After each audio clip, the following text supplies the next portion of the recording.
My talk is about something that really pisses me off. It's personal to me, and I think it should be personal to all of us. In the fall of 2021, a survey was conducted by scholars representing the Ontario Confederation of University Faculty Associations, with results published in the journal Academic Matters. Some of us in this room may have read the article, which was about the state of mental health among higher education faculty. The authors argued that while the pandemic exacerbated mental health issues among faculty, problems have been brewing for some time. 20 years ago, Gail Kimmon's findings, published in the International Journal of Experimental Educational Psychology, revealed that faculty members in the UK, US, and Australia consistently reported high levels of stress, anxiety, and other mental health issues. These results have been corroborated by more recent studies, such as one from Australia in 2003, which found that academic staff struggled with mental illness 3 to 4 times the general population rate. In 2010, results from a survey spanning several Canadian institutions reported that 24%, that's roughly 1 in 4 professors, had a substantial level of psychological distress. A European survey published in 2017 by RAND stated that number as high as 37%. That is, a little over 1 in 3 lecturers or professors indicated a mental disorder. A British study, also from 2017, put that number at 43%. That's more than 2 out of every 5 academics experience symptoms of depression, anxiety, or burnout. One of the most recent surveys from last year reported that 64%, that's almost 2/3 of academics, are experiencing mental health issues. These statistics are not just bad, they are terrible. And by the sounds of it, they seem to indicate a rapidly worsening problem. On a somewhat connected issue, a great deal of research has also pointed to rising levels of suicide among university students, including graduate students, with one study from 2014 finding that 7.3% of grad students, that's almost 1 in every 13, had suicidal thoughts. Though I could find no studies indicating suicide rates among faculty, from what we can gather from these related studies on mental health, we can speculate with some degree of confidence what we might discover if we dug a little deeper.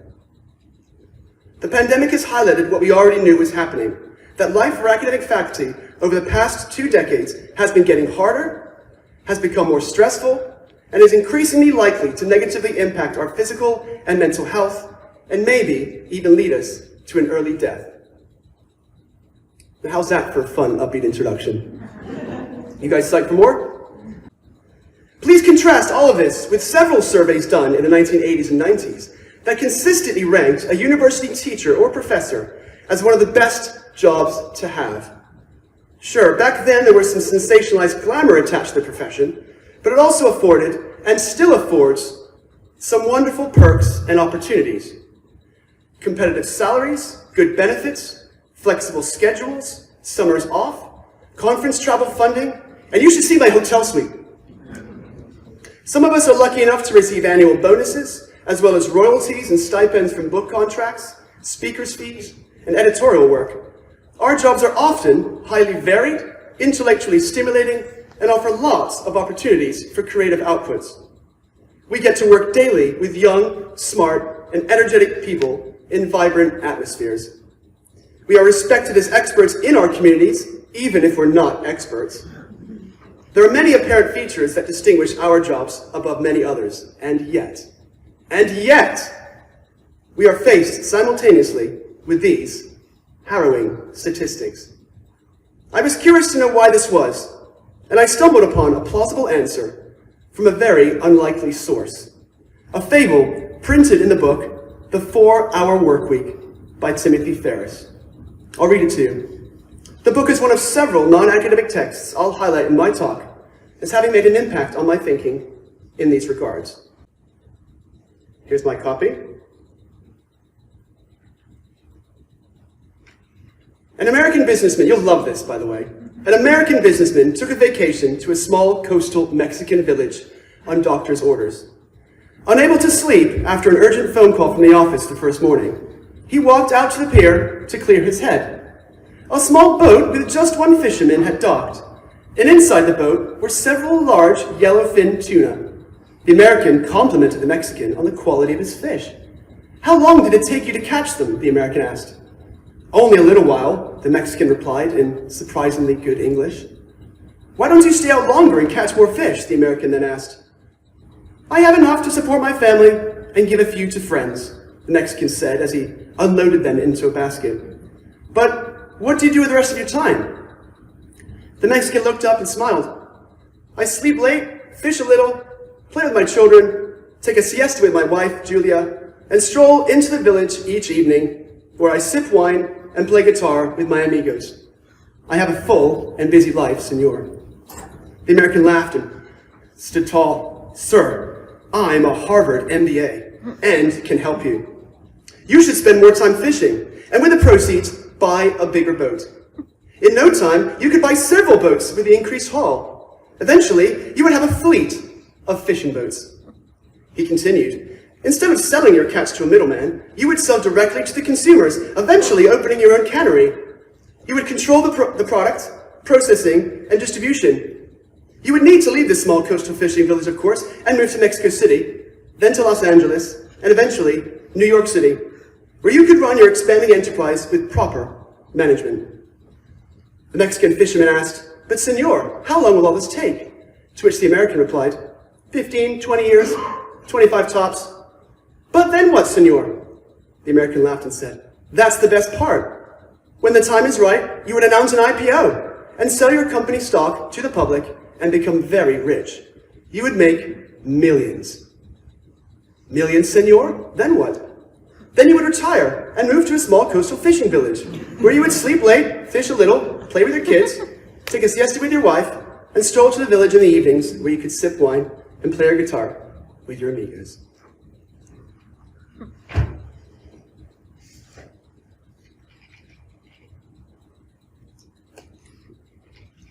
This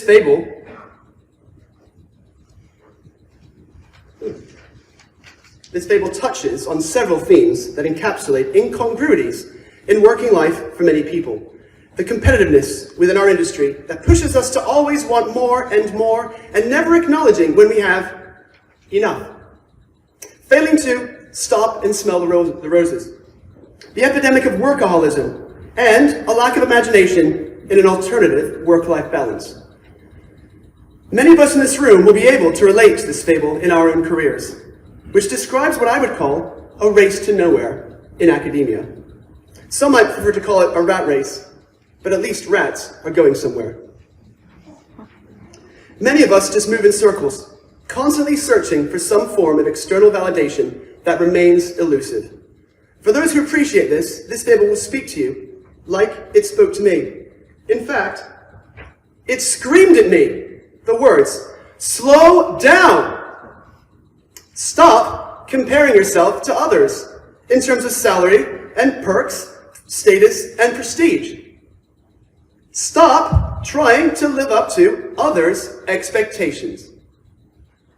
Focus on the things that really matter in this job. The reasons I became an educator. And that is the key to a future of contentment, fulfillment, satisfaction, a sense of achievement and success, and positive mental health. That is the cure, if not the preventative measure, for all of this." This fable will resonate the most among those of us in this room fortunate to have permanence and job security. But for some of us, the perks I just mentioned are either exaggerated or out of reach. And the reality of our jobs is far less glamorous than we initially envisaged. As a result of the ever-present free market orthodoxy that has tightened its grip on our profession, and basic supply and demand economics, universities and colleges now operate within a highly competitive environment and have come under increasing amounts of pressure to attract students, funding, donations, and other resources. Consequently, they have come to demand more from their faculties, in turn forcing us to be more competitive with each other. For those of us working at teaching-focused institutions, we could be in the classroom 20 hours or more per week, with several hours added on for student meetings, class prep, grading student work, and office hours. We are pushed to take on more students, put bums in seats, create more courses, and develop new degree programs, often working off the side of our desks and with little support. For some of us who work in research-intensive universities, While teaching loads might be lighter, there are significant pressures to publish in high-end journals, apply for research funding, teach graduate classes, and supervise graduate students. Add on for all of us, administrative duties like running or attending meetings, creating spreadsheets, dealing with emails, and an endless stream of administration, and performing any voluntary academic work that we get asked to do or feel obliged to do. For example, reviewing articles, which is a duty to your colleagues, and sitting on committees, etc. Some of us get paid only 9 or 10 months of the year, so hardly summers off if you have to work extra hours to pay the bills and feed our families. And many of us face precarious employment in the form of limited term, limited duties, or sessional contracts. There are probably dozens of people in this room who are in this position right now, as I was a few years ago, currently seeking permanent employment, constantly searching through academic job websites, writing and rewriting cover letters, research profiles, teaching philosophies, and grant applications, instead of doing the work that actually drives us. That is, presumably, educating young people, serving our communities as informed experts, seeking answers to complex social questions, or satisfying our intellectual curiosity. For these individuals, and for obvious reasons, this fable will resonate less. Job security must come first. However, the pervasive lure of academia and all its apparent glamour has meant an excess of talented scholars saturating the marketplace. Even for some entry-level tenure-track jobs, which are becoming increasingly rare at any rate, you need publications, research grants, and teaching experience just to get an interview. Back when I was applying for my first academic job in the mid-2000s, roughly 18 years ago, it was only PhD students applying. Now, seasoned professionals looking for a better job are throwing their hats in the ring. Indeed, since joining my current institution 8.5 years ago, where I really can't complain about how well I've been looked after, I've done this 7 times. I've applied for 7 other jobs. Even for the majority of us with permanent positions in job security, we are fed through the various narratives in our profession that we should have more, bigger, better, whatever, salaries, benefits, sabbaticals, offices, you name it. So we voluntarily submit to this state of affairs and jump back in to the depths of this race to nowhere. Furthermore, because the barriers to entry for permanent academic jobs are much higher these days, that means universities can ask for more when it comes to tenure and promotion applications. And this is having an impact on the quality of work being executed. When under time pressure, and we all know this to be true, quantity often comes at the expense of quality. It has become a vicious cycle, and we've got swept up in it. Many of us never stop along the way and ask about all of this. Why? Is this all really necessary? And is this going to make me happier and healthier? I've been through this myself and have suffered the consequences.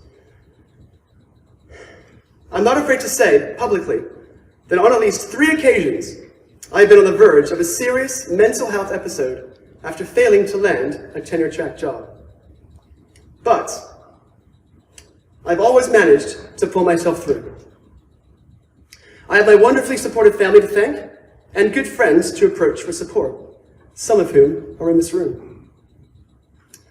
But processing these emotions on a personal level usually involves lots of screaming and swearing in a remote location far away from children. It's called scream therapy. You should try it. My mind, clouded with fear, uncertainty, and doubt. Only recently have I stopped to ask myself about all of this. Why? Is this all really necessary? And is this going to make me happier and healthier? More specifically, I have asked, am I living my own dream in this career, or trying to live up to the expectations of others? And this isn't just about me. This is a question we should all be asking. Nevertheless, the outcome of failure is tough. The pain is real, and the pressures and stresses of it all can be crippling. And generally speaking, I consider myself one of the lucky ones. While I've clearly been the beneficiary of some various forms of privilege in my life, and I acknowledge these openly and repeatedly, it has not been all rosy. Indeed, behind the scenes and beyond the boxes we tick in diversity questionnaires, many of life's challenges remain unaccounted for. At 12 years of age, when my parents divorced, I was forced to choose between living with my dad and sister in Maryland, where I had lived since I was 8 months old, or moving back to England with my mum. I chose the latter, literally splitting my family in half, replacing my big house in the leafy suburbs of Potomac for a fly-infested one-bedroom flat above a shop adjacent to a bus shelter in what was known to be the seediest neighborhood in Bournemouth. At school, I struggled to fit in and was a victim of bullying. It toughened me up, but also made me very sensitive to abuses of power aimed at those who are weaker physically or socially. I did find some refuge in basketball, not because there was status attached to being a good basketball player, because there wasn't, but rather, one of the toughest kids in the school loved the sport, took a liking to me, and threatened to beat the crap out of anyone who touched me. It's true. I really only found my feet academically in the 2 years preceding university, but I could never escape my past, perpetually feeling like an outsider. In many ways, I still do, even here at NASSS, and I'm the president. Beneath all of this was an even stronger driver of my character development that stemmed from personal adversity. I was born with a disease, cystic fibrosis, in 1980, at a time when the median life expectancy for someone with CF was just 18 years of age. When I turned 18, due to improvements in medicine, my life expectancy rose to 26. When I turned 26, it was 32. When I turned 32, it was 37, and so on. Suffice it to say, I have lived the last 30 years of my life, as statistics would suggest, with less than 10 years left to live. This remains the case today. This, I think, somewhat explains my terrible lack of patience, or what I prefer to describe as living with a permanent sense of urgency. So perhaps unsurprisingly, through all of this, I developed a remarkably tough, bloody-minded attitude toward those who have tried to cage this bird. I'm going to live my life stubbornly and unapologetically. And in this life, I'm going to stand up for those who are victims of bullying, both physically and socially. It is something I am very sensitive to. And this attitude has pervaded throughout my academic career. It gave me the courage to leave the toxic environment of university life in the UK, as I experienced it, and seek refuge in Canada, where I have found my feet, and clearly found my voice. Or maybe that's just at NASSS. Others have been less fortunate or have not had the supports necessary to deal with the stresses of our industry, which by all accounts are getting worse. And the developing cultures within our academic institutions are a major part of the problem. Clearly, something has gone awry. On a broad scale, I see these developments as direct consequences of a much larger but gradual shift in universities and colleges away from their original collective purposes. And this has significantly impacted what our jobs and responsibilities have come to demand and what we as academics get or don't get from our careers. I imagine, though I admit I'm prone to romanticism, that HE institutions in the past, when academic jobs were actually glamorous, that these places used to be repositories of the most intelligent and wise. They were production sites for knowledge and dissemination, where all students and faculty members were partners in that process. Outside of their teaching responsibilities, academics were afforded time to pontificate and imagine, to discuss, debate, and reason, to better understand and find solutions to societal problems. They spent time researching, of course, but they were unburdened with the need to publish a seemingly endless stream of journal articles or apply for grants. They did so when they wanted to, or when it made sense for their research. Can you imagine? Moreover, it is not inconceivable to imagine that academics in decades past approached their work with more love, passion, and intrinsic motivation, principally because their academic path was more of their own choosing. And they probably read more academic articles and books for leisure, not because they felt they should in order to incorporate it into their latest research project or teaching curriculum. They read purely out of interest, for intellectual curiosity and stimulation. It was fun. I wonder how much of this desire is lost among contemporary academics. Indeed, for some of us, reading academic work for leisure may feel more like an oxymoron, akin to grading student essays for fun. What have our institutions become? I argue that the current context within which we all operate in higher education is becoming increasingly oppositional to the traditional pursuit of academic excellence, especially the kind that cannot be measured or numerically quantified. Most of our institutions now operate like capitalist-driven businesses, where students are customers who care more about their grades than their learning and care more about their qualification than their education. And faculty are now akin to franchisees, tasked with maximizing revenue by following institutional directives. The consequences of the march of capitalism and neoliberalism and the reduction of what we do as scholars to quantitative measures of impact, or reduced further by accountants simply to dollars and cents, are both profound and ubiquitous. We see its effects especially in the social sciences and humanities fields, which are being stripped down and dismantled, forced to compete for prestige against other subject areas and fields, and also compete for resources, both human and financial. Entire faculties and departments are closing as a consequence, and forced redundancies are on the rise. It happened at the Center for Research into Sport and Society at the University of Leicester, where both Ben and I did our master's degrees. And in many of the research studies I previously mentioned, many faculty expressed feelings of being overworked and underappreciated. A situation hardly helped if your field is being decimated. For many of us, the vision of our life's work that originally drove our ambition to pursue careers in higher education, the answer to why did most of us get into academia, has increasingly blurred and become an unrealized dream and a distant memory. Far from repositories of the most intelligent and wise, as I see it, universities and colleges today are repositories for the most ambitious academic entrepreneurs, buttressed by senior management with an eye on the bottom line. Scholars today are smart enough to know the rules of this academic game, so they strategize in order to reach the standards that they and others expect of their future success. They strategize what university to attend or work at, what to research, what grants to apply for, what supervisors or colleagues to work with. They strategize what journals to publish in, what publishers to approach with book proposals, what associations to join, which conferences to present at, and what voluntary positions to apply for within associations. Arguably, this strategizing is good for career advancement, but does little to promote well-being or job satisfaction. From conversations I have had, I understand that it is common nowadays for prospective PhD students and postdoctoral researchers to make choices on what projects to pursue, less because of personal interest, and more because of career progression opportunities.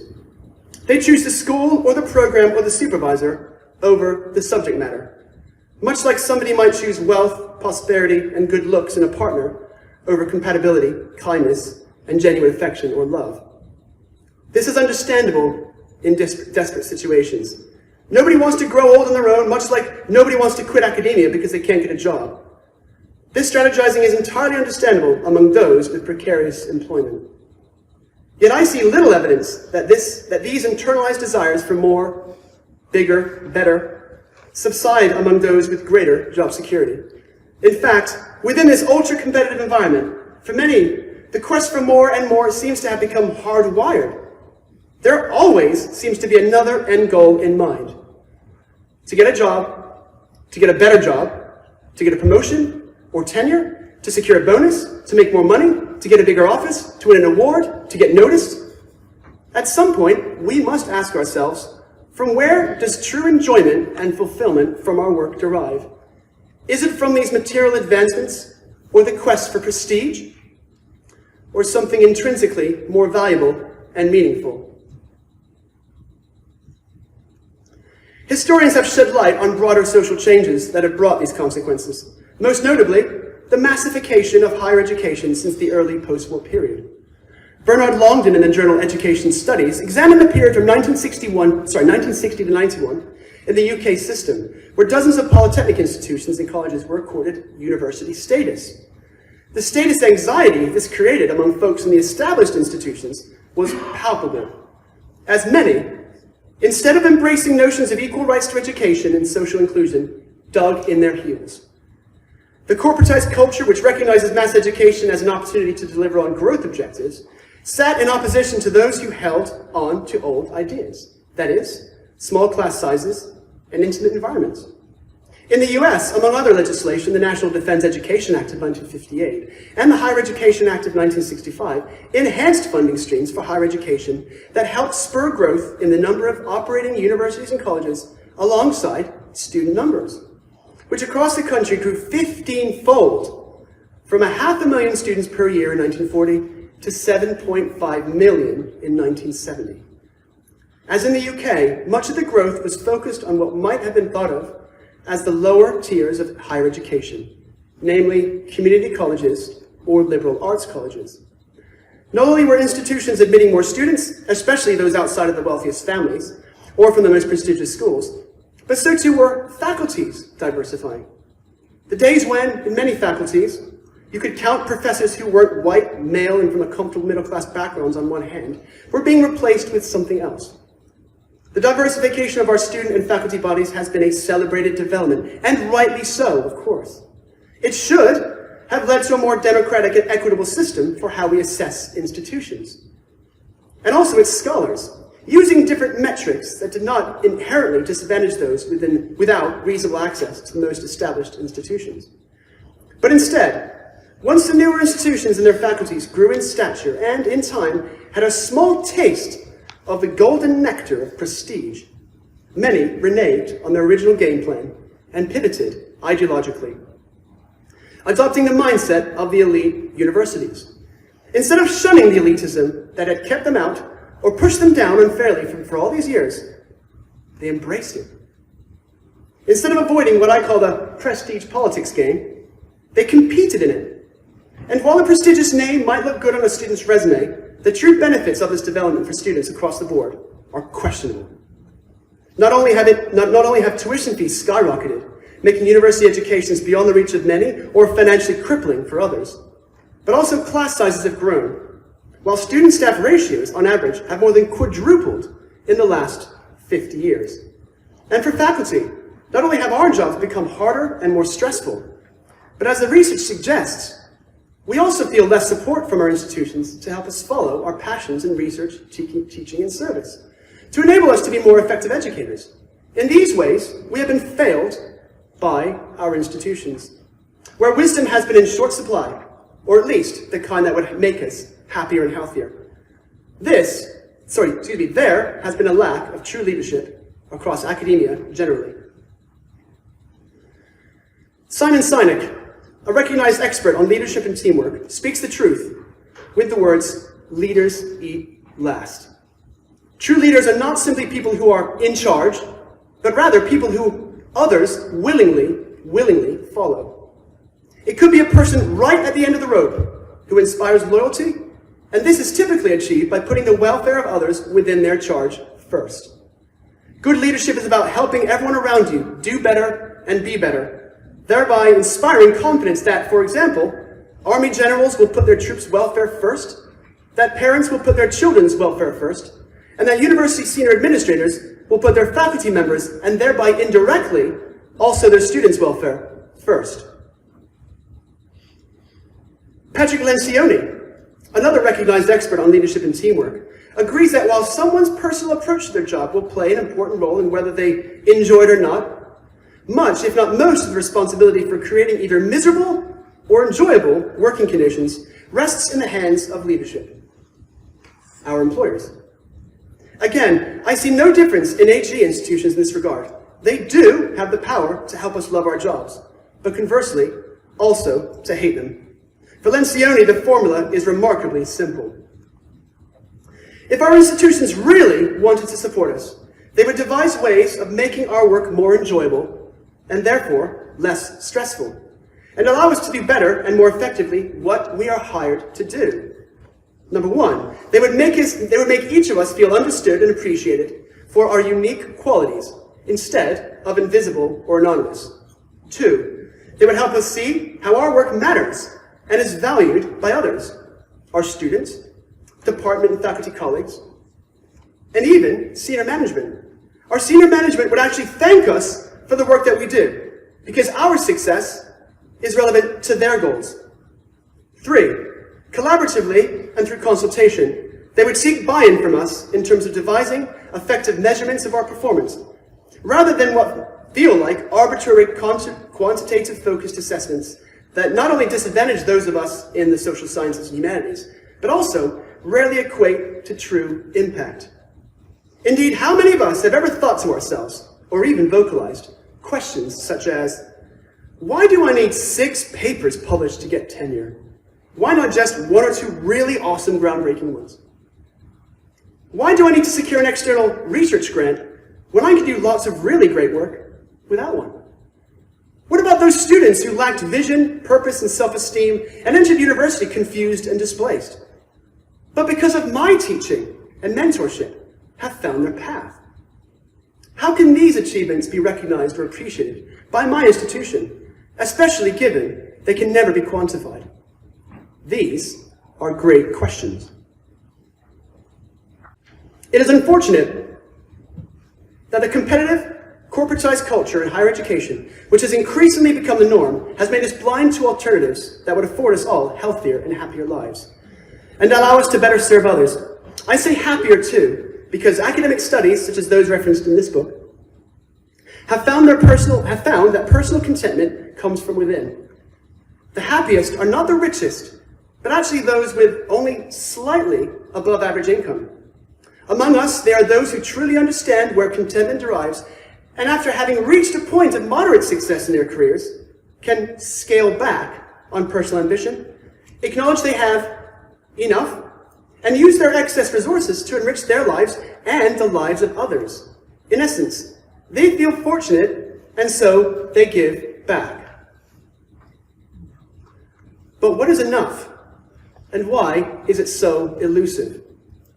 Have I published enough papers? Have I made enough money? Is my office big enough? Do my colleagues respect me enough? This sense of enough is really difficult for us to obtain in a world where excess is the norm. We're in Las Vegas, for goodness sake. But its absence can lead to a heightened status insecurity and negative health outcomes. Again, research on this is clear. The constant pressure felt by many to keep up with their peers leads to what has been called the biological embedding of status. That is, prolonged periods of elevated cortisol levels, which can lead to chronic stress and a reduced ability for our bodies to fight infections. The psychologists Dickerson and Kemeny discovered that stress levels were much higher when completing tasks involving social evaluative threats. That is, threats to self-esteem and social status in which others can judge our performance. Simply put, the more we work to try and impress our peers, the more our health is negatively impacted. It leads to higher levels of depression and anxiety and makes us sicker physically. Just like looking at beauty magazines has been proven to induce a noticeable decline in measures of self-esteem, and quickly, often within the first 3 minutes of engagement, so too does trying to live up to the often impossible expectations of others in our careers.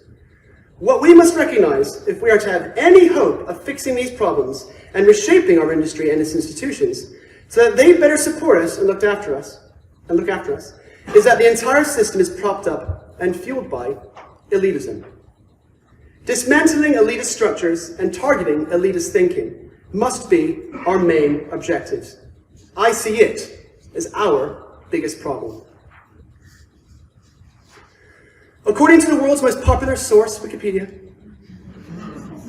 elitism is the belief or notion that individuals who form an elite, a select group of people perceived as having an intrinsic quality, high intellect, wealth, power, notability, special skills, or experience, are more likely to be constructive to society as a whole, and therefore deserve influence or authority greater than that of others. In essence, elitism is about entitlement based on assumptions of success, esteem, or merit.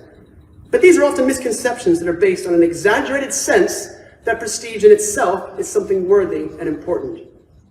I am considered elite according to some agreed upon standards. Therefore, my voice deserves to be heard over others, and my actions deserve to carry more weight, in essence. Well, who devised these standards? Was there a democratic consultation process involved?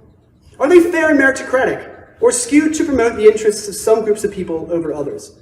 Arguably, if not evidently, one could say that, especially in our profession, elitism is inveterate and widely internalized. Many of us here will hold elitist prejudices or act in discriminatory ways and not deem it in any way problematic. Indeed, of all the isms we must contend with today, I argue that elitism is one of the most difficult to detect. We are, for example, much more attuned to sexism and racism, and as a result have an easier time identifying both.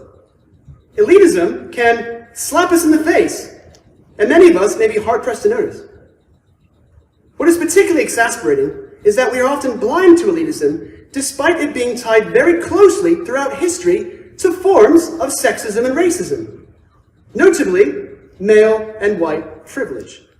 Oftentimes, these things go hand in hand. The following anecdote is a personal experience of elitism that, even 5 years later, continues to trouble me. It highlights just how widespread it is and how deviously it operates in our profession. The band Wet Wet Wet sang "Love is All Around Us." Rob Lake says, so is elitism.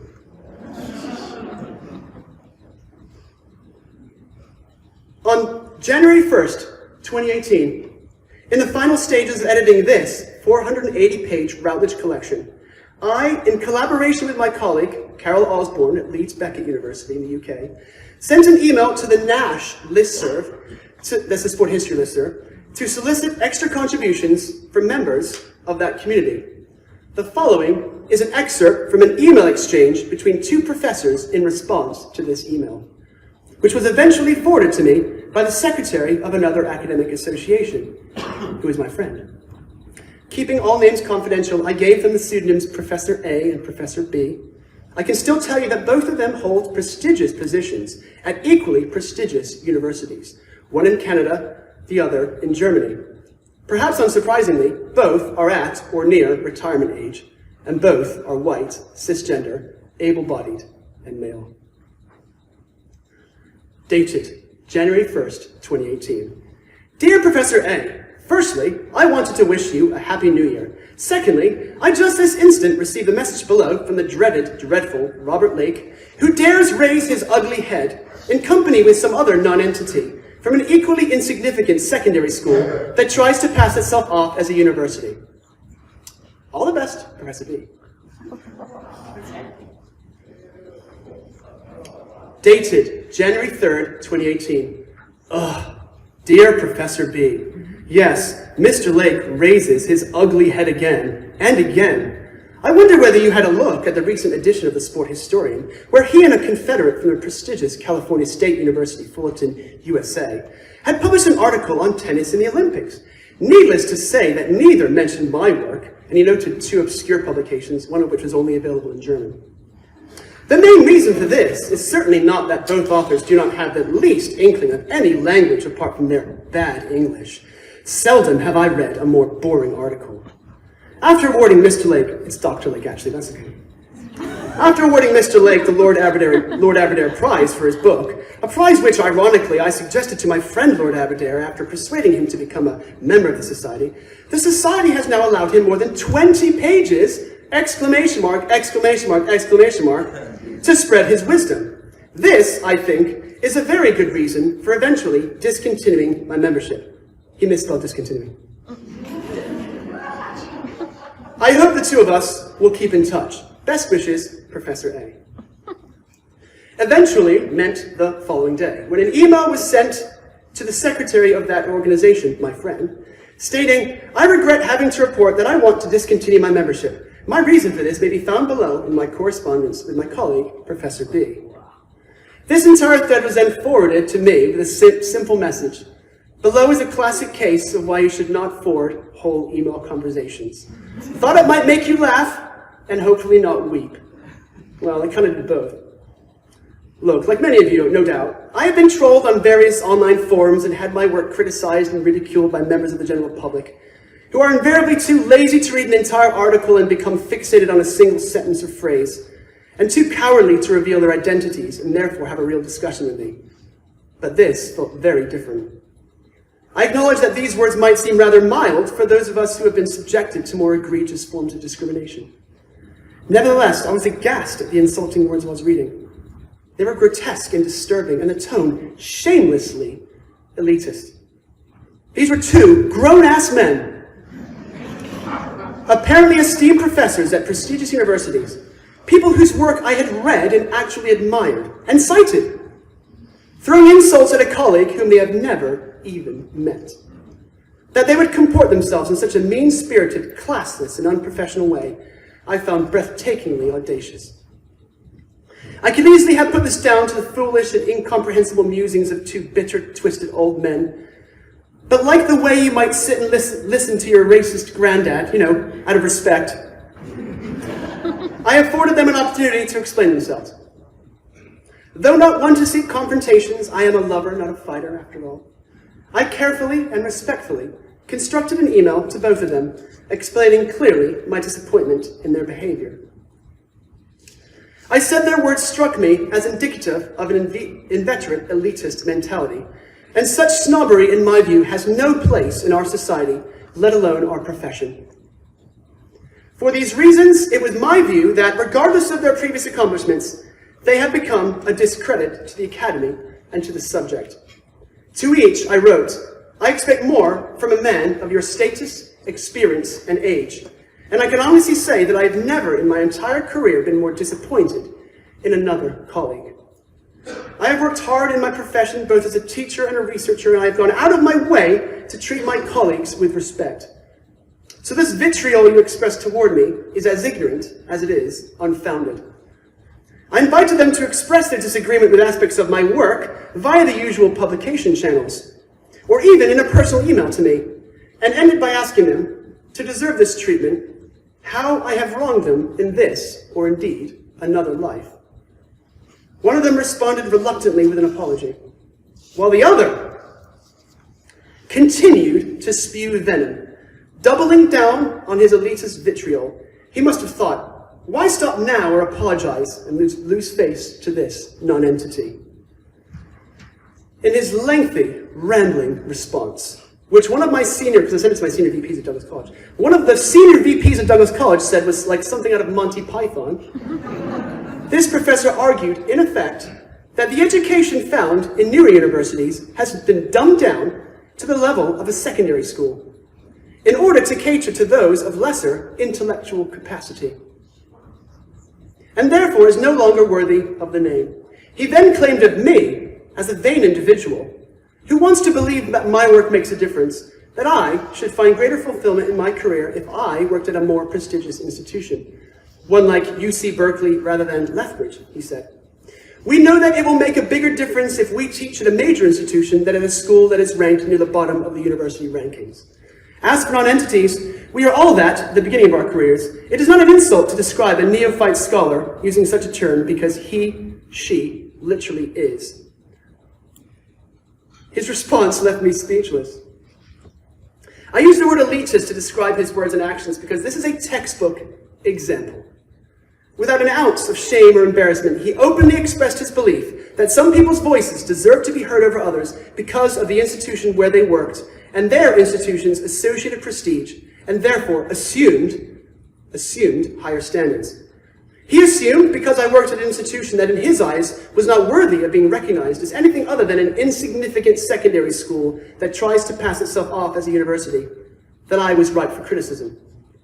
Indeed, regardless of my academic outputs and the quality of my work, I posit that if my title was professor at Cornell University instead of instructor at Douglas College, he wouldn't have said a word. I thought about responding to this professor, kindly explaining to him firstly that at the time of 10 years post-PhD and with more than 20 published articles and 3 books, I was hardly a neophyte scholar. Maybe an ugly scholar, as he said, but hardly neophyte. Moreover, didn't he realize that all of my academic work was reviewed anonymously by professors like him at prestigious universities? They accepted my work, said it met the mark, and in some cases said it deserved special recognition and awards. Are all these reviewers and editors non-entities too, by association? Indeed, by implication, he is not only criticizing their efforts, but also disrespecting the peer-reviewed system that the entire journal publication process is predicated upon. There was no logic in any of his arguments, which is often the way it is with those who express prejudice. Secondly, There are many reasons why someone might not want to work at a prestigious institution like his. Avoiding to have to work alongside insufferable fools like him, an obvious one. But there are many others, both personal and professional. There are also many reasons why some folks, even if they really wanted to, would be excluded from, or face disadvantages to, working at a prestigious institution like his. Related to forms of discrimination, such as those based on social class, ethnicity, and gender, alongside political posturing from the university itself, and many other factors that have absolutely nothing to do with an applicant's merit, experience, or the quality of their work. On this point, I'd like you to consider this. Elitism does not exist in isolation.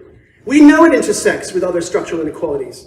Indeed, if we agree with the research that highlights how women, and also black and other scholars of color, have for a very long time found it more difficult to obtain university jobs, or to obtain tenure, or to rise to the ranks of academia, or to be treated with comparable respect by their students and colleagues, then by definition, we can see how elitism is also inherently intersected with sexism and racism. By valuing more highly the words and actions of full professions at prestigious institutions over others, not based on their merit of their words or actions, but merely because of their job title and affiliations, we are enacting prejudicial views, devaluing the work of huge swathes of our population, and discriminating against those whose paths through academia have been less smooth. Doing so shows ignorance to the various forms of structural inequality that afforded some people more privilege than others. It is a fact that in general terms and for decades, women and people of color have been forced to overcome more and greater obstacles en route to academic careers.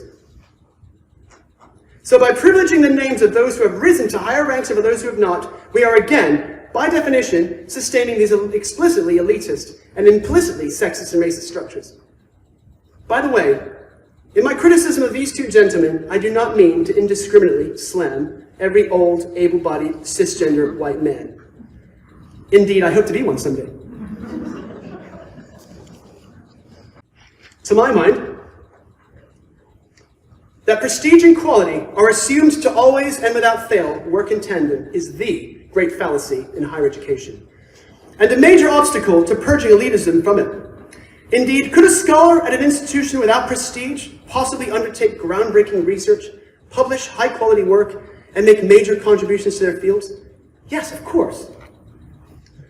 Look at Srinivasa Ramanujan, who, from the poor slums of India, and with no formal mathematics training, became one of the most celebrated math professors of the 20th century. Or this guy. Do professors at prestigious universities sometimes publish poor quality work, or do nothing at all of real value? Absolutely. Indeed, the reason one of these professors took umbrage against me, I later found out, was because I critiqued aspects of his work in something I had published. The journal's editor agreed that I was very polite and very fair in my critique, but to have one's work critiqued publicly by a neophyte secondary school employed nonentity must have really bruised his ego. What on earth is the world coming to? I should have known my place. The conflation of prestige and quality, the assumption of their synonymy, is the roots of elitism in higher education. But I wonder, how many of us in this room think the same? That is not a direct criticism, at least not yet, because elitism has become so ingrained in our thinking that many of us might hold these prejudices and not even realize it. I certainly have. About 15 years ago, I remember meeting for the very first time a colleague who I considered a top researcher in our field. I mean, this guy was one of the most respected figures.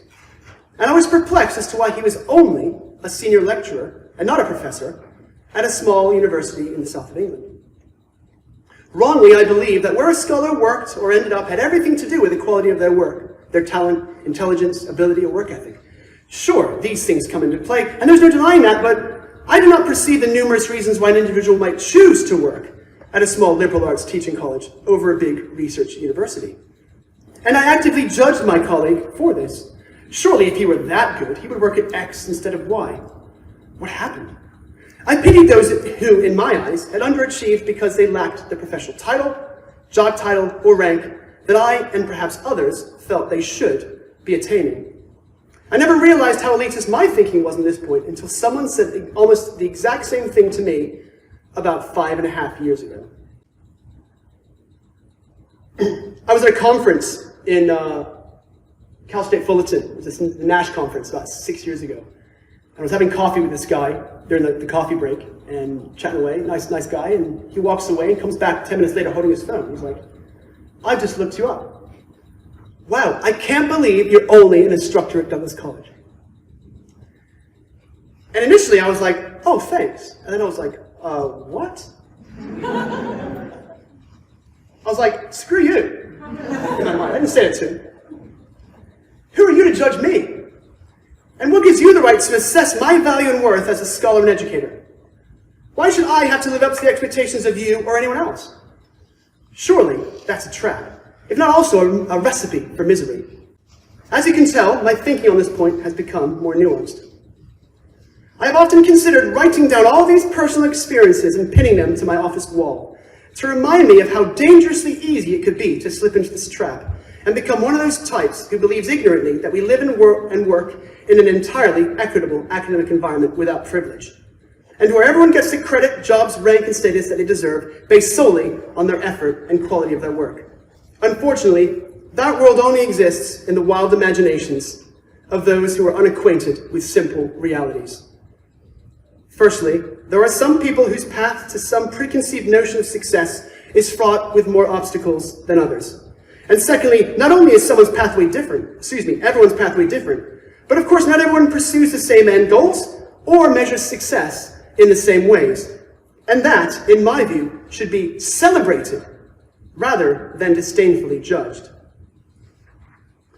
Indeed, I'm really thankful that I don't work in a place full of people that have normalized and deemed unproblematic an elitist way of thinking.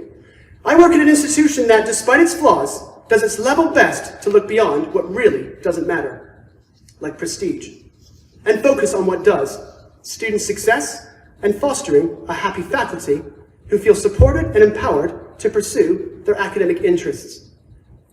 Douglas College, with its horizontal hierarchy, as it's been called, is untraditional in this sense. It does not offer tenure or promotion, and faculty members are not called professors, but instead, instructors. Seniority gives you dibs on an office and also determines your salary up to the pay scale, but nothing else. For all our sakes, egos are better kept in check. There is also no pressure to publish, go to conferences, secure research funding, become editors of journals, or presidents of societies. But there is a good amount of support available for those that want to do this. And many of us do. Not because we have to, but because we want to, and because we're good at it. Working in an alternative academic environment like this has reaffirmed my belief that if you hire the right people who are intrinsically motivated to be as good as they can be, then in their own time, they will find their own path to their own version of success. But for this to happen, university administrations have to support their faculties in the right ways. They have to stop forcing faculty to compete in the prestige politics game. They have to stop pushing so hard. Otherwise, past a certain point, resentment will be induced, and faculty will get burnt out. This will happen even for the keenest ones who love to research and publish. It would have the effect of forcing kids to eat candy. Though they can't get enough of it at first, eventually they'll come to hate it. There is also the difference between good stress and bad stress, and I use this a lot when I talk to my students. Now, good stress is like when you have this project that you're really excited about, and you wake up in the morning, you're like, this is going to be really, really hard, but I can't wait to get going. It's hard, it stresses you out, but it's good stress. It gets you up in the morning. The bad stress is like when someone dumps something on you that you don't want to do, and you kind of dread doing it. Good stress is good, bad stress is bad. Clearly. And we all know this. Maybe I've got this all wrong, though. Maybe comparing impact factors in journals is fun. Maybe applying for research grants to fund projects we have no passion for is fun. Maybe measuring our self-worth by comparing our titles, rank, and salaries with others is fun. Maybe all the fake posturing we do when competing against each other is fun. That's awesome. Good for you. Go for that, if that's your gig. Personally, I consider all of that stuff a waste of precious time and energy, which I think will be better spent invested on serving our academic communities and building relationships with our students and colleagues and family and friends, which will pay dividends throughout our lives. At some point, we need to take a stand and say, enough is enough. Otherwise, we'll forever be competing in the prestige politics game, whereby our institutions and colleagues, imbued with elitist misconceptions, will continue to determine our worth and value, rather than ourselves. We must recognize that our voluntary submission to live and work according to this ideology, are also part of the problem. So, what can we do? What are some practical approaches to combating elitism and avoiding the race to nowhere in academia? Number one, we need to check our own egos and try to avoid getting sucked into the prestige politics game. But this is hard. The lure of status is addictive. We get a hit of dopamine in our system every time someone says, "Oh, hey, I liked your paper," or "So you're the tennis guy." Not my words. Of course, this is all great. Saying these things is part of being supportive and kind as colleagues. And I'm all for that. But as givers, we should always be sincere. And as recipients, we should never rely on it or come to expect it from others. I had a rude introduction to this back in 2006 at one of my very first sociology conferences when I was a PhD student. I remember introducing myself to an older white professor. Let's call him Richard. I said, "Hi, I'm Rob." I put my hand out, to which he grasped my hand, looked me straight in the eye, and responded, "Hello, I'm Richard Colchester." I was like, that was weird. Who does that? Who like promotes their last name? The answer is, of course, obvious. Our last name identifies our publications, which are key markers of status. But I think it also speaks to some inherent status insecurity. Of course, there's nothing wrong with being insecure, as sometimes it's induced by some external factors. For example, when we feel disrespected, we are often more prone to promote those aspects of our identity that we feel others would most value as a means of countering a particular snub. I get that. I've done it myself. And because scholars who represent historically marginalized communities are more likely to suffer these indignities or disrespect, the importance of titles, last name recognition, and other markers of status is enhanced for members of these communities. I get that too, but I'm not sure either was the case here. Suffice it to say, Richard Colchester seemed deeply disappointed when I did not immediately respond to his introduction by signaling I cared what he had written or heard of his latest book. Over time, he obviously had got used to the positive response to his name and had come to expect it. You know, I wasn't being rude, I just didn't know who he was. Also, I just didn't think it my duty as a graduate student to be responsible for massaging his fragile ego. And by the way, I don't think it is any of our duties to massage egos here at NASSS. If we truly believe in promoting equality, then we have to live and work according to a simple maxim. Everyone has an equal right to speak and to be heard, and we should embrace all forms of dialogue so long as they are kind, considerate, thoughtful, relevant, and respectful of one's dignity. Everyone's voice is valued. In this room and at this conference, you better have checked your egos at the door. There is no place for elitist thinking here at NASSS.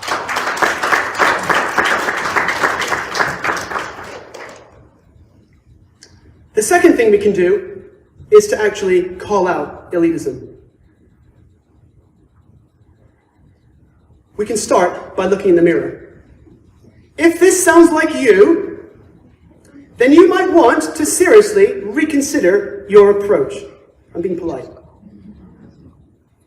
Number one, privileging or giving more value to the words of one person over another simply because they work at a more prestigious institution. Number two, privileging or giving more value to the words of one person over another simply because they have a more prestigious or higher professional title or because they have a more prestigious job title. Number three, privileging or giving more value to the words of one person over another simply because they represent a group that is considered more elite. I'm here to tell you, no good can come from conflating prestige with quality, assuming that the two are synonymous. Just look at America's last president for an obvious example of how that thinking can lead us astray. Number three, stay focused on the goal. What we also need to do is redefine for ourselves and for our colleagues what a successful career in academia is. It should have little to do with prestige, but should instead be about adding real value through academic excellence, service to our students, colleagues, and communities, and advancing our pool of knowledge through the dissemination of our expertise. We must protect what truly matters and remind ourselves why we got into this profession in the first place, and ultimately, what we want to get out of it. Ultimately, this talk has been about my personal journey, which remains ongoing and incomplete. To find balance in my work in an academic environment increasingly beset with contradictory messages about the apparent need to provide service to others on the one hand and capitalist gain for our institutions on the other. How do our institutions reconcile these two objectives, which oftentimes seem to compete with one another? To set out my stall clearly, I believe there is a linear connection between the capitalism of our world, with its attendant focus on efficiency, monetary return, the many wars on labor, and the slow corporatization of universities, and with elitism and the resultant mental health deterioration of academic faculty. The question we should all be asking is, can we have one without the other? Can we have a capitalist-driven university that operates efficiently without devaluing teaching, or more generally, the work of scholars in the less profitable social sciences and humanities fields? Is the pursuit of profit and the attendant benefits of prestige by a higher education institution necessarily alienating? It seems a fundamental truth that the capitalist-driven university slowly grinds its faculty down for no discernibly good reason, producing a more glaring elitism and a broad mental unwellness. I posit that this remains a real challenge which shows no sign of diminishing.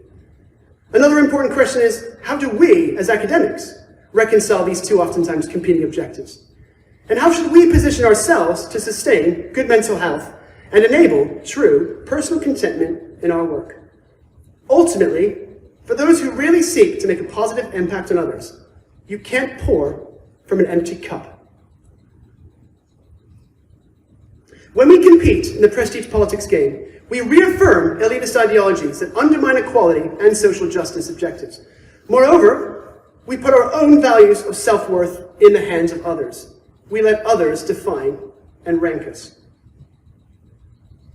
As a reminder of what we're up against and the challenges we must all face, I'll leave you with an alternative fable. One that is a little more realistic and accurate for us as higher education scholars. An American professor visited a small teaching college on the outskirts of a mid-sized Canadian city to listen to a research talk on a topic that was of interest to him.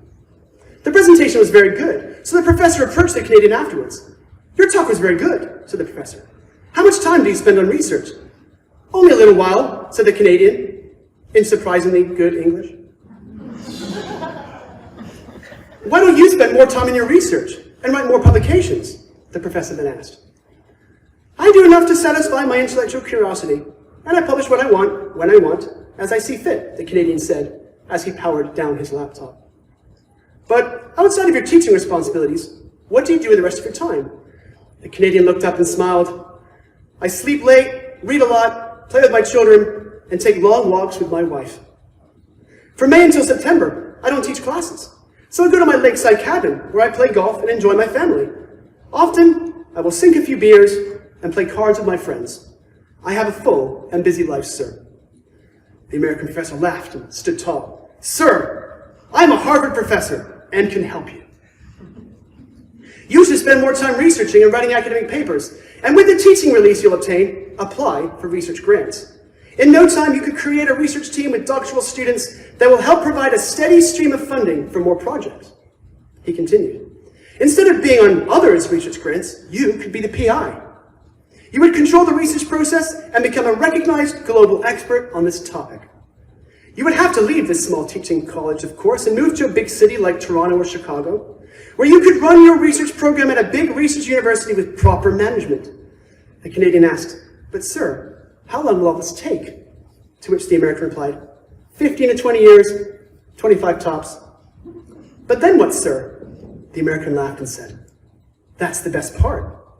When the time is right, you would apply to become a faculty dean and then maybe even join the university senior management team and become very rich. You would make hundreds of thousands. Hundreds of thousands, sir. Then what? Then you would retire and move to a small city where you could sleep late, read a lot, play with your grandkids, take lots of walks with your wife. In the late spring and summer, you could go to your lakeside cabin, play golf, and enjoy your family. Often, you could sink a few beers and play cards with your friends. Thank you.